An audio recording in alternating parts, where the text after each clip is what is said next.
Chris Haynes been covering the NBA. He used to cover the Warriors and then the Cavs, and now he's an insider, senior NBA insider for Yahoo Sports. We bring him on all the time. Look at, he's got those vibrant colors. Look at that. You look like you're covering the NBA, my man. And how about the Lakers? Anthony Davis hurt. MRI is clean. Mm-hmm. He's going on the road. So here's something I heard behind the scenes. Maybe you can confirm this. I'm listening. Anthony gets minor injuries. But LeBron and the fellas have been pushing him this year to play through them because they're trying to build up that playoff toughness where nobody's healthy. And LeBron has really liked that Anthony has played through a lot of nagging injuries this year. I haven't heard that. It wouldn't surprise me, though. That was some of the concerns that people had, in trading for Anthony Davis. Yes, it was. His durability. He would get banged in the elbow, take a few games off in New Orleans. And this game, up to this point, he's only missed, I believe, 3 games this season. And he's been dealing with a shoulder issue the whole season. The whole season. And so there might be some validity to that, Colin. Changing that whole perception. And we've seen, last night, they were a little ticked off. They were pissed. They felt like the Knicks were abusing. The KCP foul is brutal. Yeah, that was pretty bad. That was pretty bad. But no, I can definitely see that, Colin. It's really interesting there's a difference between great player and makes the team better. Kyrie's a great talent. Nobody disputes that. But Boston's better this year without him. And Brooklyn is kind of not as good as we thought they would be with him. At this point, what is Kyrie Irving? Well, he's injury prone. He's a great individual talent. I can make an argument he can be hard to play with. Around the league, when you talk to people about Kyrie, where do they land now? I think it really hasn't changed. I think we land on Kyrie as being just one of the potent offensive weapons we have in this game. When he's on and healthy, he's right there with James Harden as some of the most unstoppable players to guard out there, just with the individual one-on-one skills. With all that being said, Harden never gets hurt. He never gets hurt, yes. I'm talking clearly just strictly on his offense. But with all that being said, up to this point, the only way to truly maximize Kyrie Irving's gifts is you have to have a great team surrounded around him that do all the dirty things. And he's not going to – he hasn't shown up to this point that he makes players better. But like LeBron did all of that work. And then they had other defensive weapons out there that do their thing. And then you let Kyrie Irving just give him the ball, let him score. Yes. No, I think that's fair as long as you identify he's more Robin than Batman. Listen, we're going to put you on a wing, and there are going to be days we ask you, take the quarter over. Yeah. But don't ask him to be a stopper. Don't ask him to – that's not who he is. Not everybody can be the president. I will say I think it's too young. He's too young of a player to just limit him to being Robin right now. I think he has Batman tendencies at times, but just up to this point, maturity level or whatever it may be, he just hasn't gotten to that point. Luka Doncic is a remarkable player. He's also incredibly young. Could I make the argument? He's the best 20-year-old the league's ever had. He's a baby.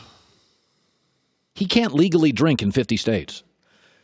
He's 20 years old, Chris. Yeah, yes. Look, the numbers he's putting up is fantastic. Could you make an argument? You can mention him in the argument. I would say this, Chris. His offensive game is more developed than LeBron. He's maybe not as good as LeBron, but offensively, Chris, he is elite at 20 today. He is, but the style of play and how you're able to play the game. Fair. You have to take that in consideration as well. I still would throw Magic Johnson and LeBron James up there as the top two. Magic was 19. Yeah, leading the team. Are you surprised how good Luka is? Oh, hell yeah. Can I say that? Yeah. Okay, yeah. Even if you couldn't, you did, so it's too late, Chris. No, I mean, I didn't see this. He is 28 a game for another 15 years if he wants to be. If you look at the way he plays, he doesn't overpower you with physicalness.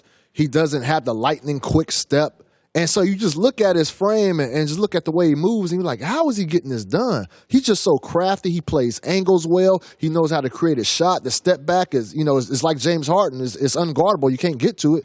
And he's 6'7", 6'8". Listen, I grew up with George Gervin. George couldn't jump.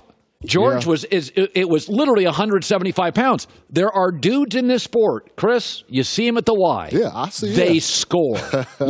Alex English. Yeah, good point. I grew up with Alex English. Couldn't jump above my phone. I mean, Alex English was 24 a night. Kiki Vandeweghe. Yeah. Yeah. So some guys just play the angles, know their body. I'm gonna take your word for it because all those guys are before my time. Let me tell you something. I know what you're saying. Alex English in the 70s was 26 a night in Denver. He was great. Okay, so when we look, it's funny about this. I'm like everybody else. I want to see Zion. But here's what's interesting. The Pelicans they're treading water without Zion. So A, is he going to play? And are you surprised?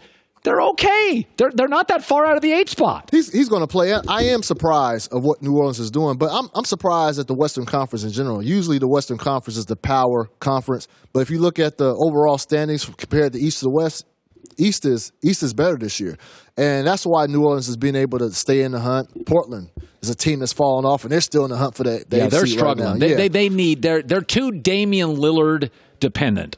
I agree with you 100%. I went and watched them play in Utah. If he doesn't get hot for about a 5-minute stretch, they get blown out by 15. I agree with you 100%. They have to make a move. But to your point about New Orleans, like Zion is going to be back, and they're going to be in contention for most of the. Alvin Gentry's done a great job, but Brandon Ingram, you got to give him props too. He's held down the fort. All right, give me your top 5 guys in the league right now. You put me on the spot, Colin. Let's go. I want to see them. Now, today, best players. Okay, who's your number 1? No. I'm not giving a number 1. You're not doing that to me. I'm gonna give you 5, Colin. Okay, but it seems like the first guy comes first. I'm gonna give you LeBron. Yeah. I'm gonna give you Kawhi. Yeah. This is no order. I'm gonna give you James Harden. I'm gonna give you Giannis Antetokounmpo, and I'm missing one more. Harden, Giannis, Kawhi, Anthony Davis. Yeah, I don't have a problem with any of that. I totally agree with you. Are you throwing Luka in there? No, not yet. No, Okay, these are the 5 best players. That's what I was concerned By the way, about. they all have something. I think Kawhi Leonard is the best two-way player. James is the best ISO player. Giannis is the most impactful defensive player. Shout out, though, I'll tell you somebody, Rudy Gobert gets no love in this league. I like that, Colin. Let me tell you something. Thank you. Rudy Gobert, every time, NBA always has an underrated player. I go to watch a Jazz game, and I remember I text to my buddies, forget the 18 points. Forget the 4 blocks and the 11 rebounds. He literally changes every other shot down the floor. When the shot clock's running out for the Jazz, they just throw it up. Yep. And he either dunks it, tips it, keeps it alive. No, I think your top 5 is right. Everybody there offers something. Colin, thank you for mentioning Rudy Gobert because I get into an ongoing argument with Gary Payton, who doesn't think he's that good defensively, saying he wouldn't have played well in his day and time. Come on. Respect Rudy Gobert. He deserves some respect, and he deserves to make the All-Star team. Okay, if we acknowledge Lakers, Clippers, best 2 teams in the league, yes. I think that. Who's your 3? Milwaukee. All right, that's fair. Who's your 4? Boston, maybe. All right. I don't know if I buy Boston. Who's there's a gap. I think it goes 2 great, Milwaukee very good, and I want to see what Utah does at the trade deadline. Hi, everybody. Thanks for watching. Subscribe here to get the latest from the show. Also, be sure to check out more of the best clips from The Herd or go watch a few segments from other shows on FS1.